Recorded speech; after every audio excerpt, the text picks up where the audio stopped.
Imagine waking up one morning and seeing fuel prices suddenly rising, stock markets becoming nervous, airlines warning about higher ticket costs, and governments around the world urgently discussing energy security. At first, it might seem like a simple economic story, but behind it lies a narrow waterway in the Middle East that most people have never heard of. That place is called the Strait of Hormuz, and right now it sits at the center of one of the most dangerous geopolitical crises unfolding in the world. The Strait of Hormuz is not a large place. At its narrowest point, it is only about 30 kilometers wide.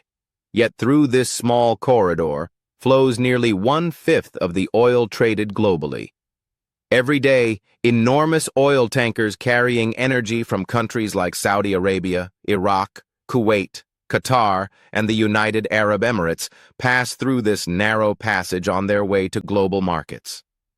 The fuel that powers factories in Europe, vehicles in Asia, and industries around the world often begins its journey through this single waterway. That is why analysts often describe the Strait of Hormuz as one of the most important energy choke points on Earth. Now imagine that this route suddenly becomes dangerous. That is the situation developing today as war involving Iran, Israel, and the United States escalates across the region. Military strikes, retaliation, and rising tensions have created an environment where shipping companies, insurers, and energy traders are suddenly unsure about whether ships can safely pass through the strait. Even the possibility of disruption is enough to shake global markets. To understand why this matters so much, we have to look at how modern economies work. Oil is not simply fuel for cars. It powers airplanes, cargo ships, trucks, and industrial machinery. It supports agriculture by helping produce fertilizers and transport food across continents. It forms the basis of plastics, chemicals, and countless products used every day. In many ways, oil sits close to the foundation of the global economic system. When oil supply becomes uncertain, the effects spread quickly across multiple sectors. Energy traders begin anticipating possible shortages. Prices rise because markets fear that future supply might be limited. Shipping companies pay higher insurance premiums when traveling through risky areas. Airlines face higher fuel costs. Manufacturers worry about production expenses. Gradually, these pressures move through the supply chain until ordinary consumers begin noticing higher prices for transportation, food, and everyday goods. What begins as a geopolitical crisis can slowly become an economic challenge affecting households thousands of kilometers away. This is why the current conflict is being watched not only by military strategists, but also by economists and financial markets.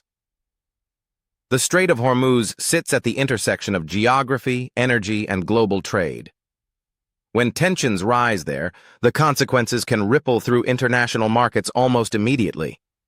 Another major question that analysts are asking is whether the United States and its allies could reopen the Strait of Hormuz if it becomes blocked or severely disrupted.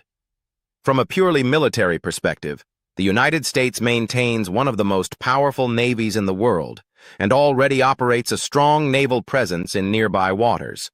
In theory, naval forces could escort oil tankers through the strait and attempt to secure safe shipping routes. However, reality is far more complicated. The Strait of Hormuz is narrow and strategically sensitive. Modern warfare does not always involve large fleets confronting each other in open seas. Smaller threats such as drones, missiles, naval mines, or fast attack boats can make navigation extremely dangerous for commercial ships. Even if naval forces try to secure the waterway, shipping companies must still decide whether they feel safe enough to send their vessels through. Insurance costs, risk calculations, and market uncertainty all influence those decisions. So reopening the strait is not simply a military challenge. It is also an economic and logistical one. Whenever energy routes become uncertain, global markets react quickly. Oil prices rise because traders anticipate supply disruptions. Financial markets may become volatile as investors reassess economic risks. Businesses begin planning for higher transportation and production costs. Governments start considering how rising energy prices might affect inflation and economic growth. Interestingly, not all countries experience these shocks in the same way.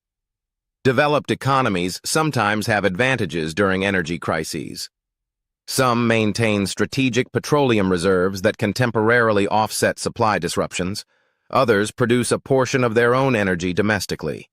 Stronger financial systems may also help them absorb short-term economic shocks.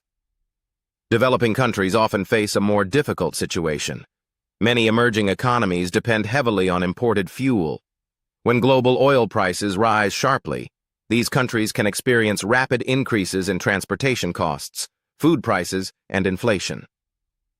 Governments may need to increase subsidies to protect consumers, which can place additional pressure on national budgets.